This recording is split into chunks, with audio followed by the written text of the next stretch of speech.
మీ మోకాల నొప్పులకు ఎటువంటి సర్జరీ లేకుండా ఎపియాన్ పెయిన్ క్లినిక్ అందిస్తున్న అత్యాధునిక చికిత్స.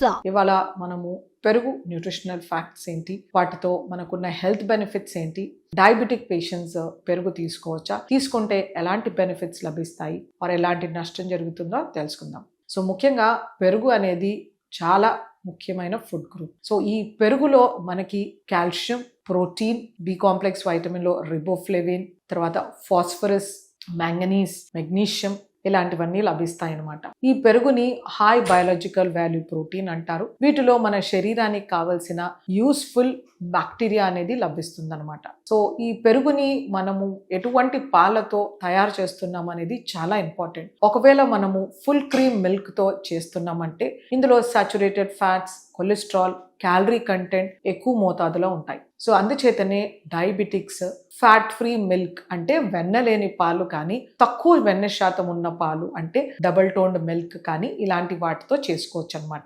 సో ఇలా తయారు చేసిన పెరుగుని మనము హెల్దీగా చెయ్యాలి అంటే దీంట్లో మనము కూరగాయలు చాప్ చేసి, అంటే కొంచెం ఉల్లిపాయ, టొమాటో, క్యారెట్, తర్వాత కొత్తిమీర, పుదీనా ఇలాంటివి వేస్తే కనుక దాని న్యూట్రిటివ్ వాల్యూ ఏదైతే ఉంటుందో పోషక విలువలు అనేది పెరుగుతుంది అనమాట.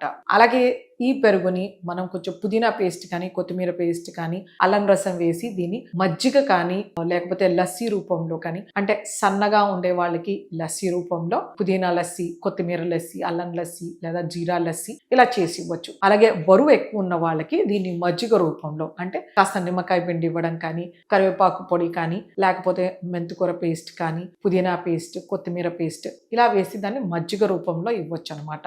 ఇలా చేయడం వలన వాళ్ళకి ఒక మంచి హైడ్రేషన్ అనేది జరుగుతుంది. సో ఆయుర్వేదం ప్రకారము మజ్జిగ అనేది అమృతం అని అంటారు. సో వీటిలో మనకు ఎంతో మంచి hydration, vitamins, minerals, antioxidants లభిస్తాయి. కాబట్టి దీన్ని మజ్జిగని మనము రోజుకు 2 సార్లు ఉప్పు లేకుండా తీసుకుంటే చాలా శ్రేష్టం.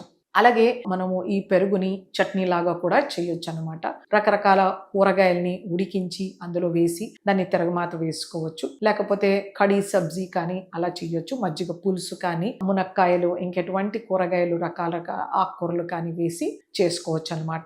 లేకపోతే సింపుల్ గా ఆకుకూరని సన్నగా తరిగేసి అందులో వేసి దాన్ని కూడా తిరగమాత వేయచ్చు, అంటే లేతగా ఉన్న పాలకూరని. సో ఇది స్పిన్నచ్ రైతా చాలా టేస్టీగా ఉంటుంది అనమాట. సో వీటిలో మనకి ఎన్నో రకాల బెనిఫిట్స్ అనేవి ఇలాంటి రెసిపీస్ తో లభిస్తాయి అన్నమాట. సో డయాబెటిక్స్ ఖచ్చితంగా పెరుగు తీసుకోవచ్చు ఆర్ మజ్జిగ రూపంలో. ఇంతకుముందు చెప్పినట్టుగా వీటి ఫ్యాట్ కంటెంట్ అనేది చాలా ఇంపార్టెంట్. సో మధ్యాహ్నం, రాత్రి ఒక్కొక్క కప్పు, అంటే ఒక 100 ml curd lunch and dinner తీసుకుంటే ఎటువంటి నష్టం ఉండదు. లేదా వీటిని మజ్జిగ రూపంలో కానీ, రైతా రూపంలో కానీ కూడా తీసుకోవచ్చు అనమాట.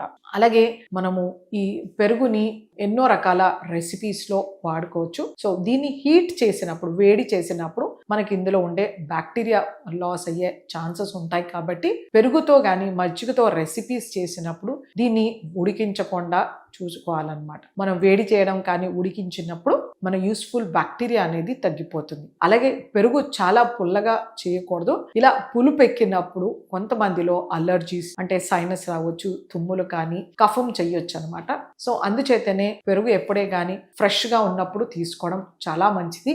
సో రాత్రి తోడు పెడితే పొద్దున్న తీసుకోవడం, పొద్దున్న తోడు పెడితే సాయంత్రం తీసుకోవడం. ఇలా ఫ్రెష్ పెరుగు రెఫ్రిజిరేట్ చేయకుండా చిన్న కుండ కానీ, ముంత కానీ వాటిల్లో మనం తోడు పెట్టుకుని ఎప్పటికప్పుడు వాడుకుంటే కనుక మనకు ఎన్నో రకాల బెనిఫిట్స్ ఉంటాయి. సో పెరుగు అనేది డయాబెటిక్స్ ఖచ్చితంగా తీసుకోవచ్చు. అలర్జీ ఉన్న వాళ్ళు అవాయిడ్ చేస్తే మంచిది. కఫం చేయడం కానీ, సైనస్ ఉన్న వాళ్ళు తీసుకోకపోతే మంచిది. బట్ ఎలాంటి సైడ్ ఎఫెక్ట్స్ అనేవి డయాబెటిక్స్కి ఉండవు. లాక్టోస్ ఇంటాలరెన్స్ ఉండి వాళ్ళలో బ్లోటింగ్, డిస్టెన్షన్, లూజ్ మోషన్స్ అయ్యే వాళ్ళు దీన్ని అవాయిడ్ చేస్తే మంచిది. నమస్తే.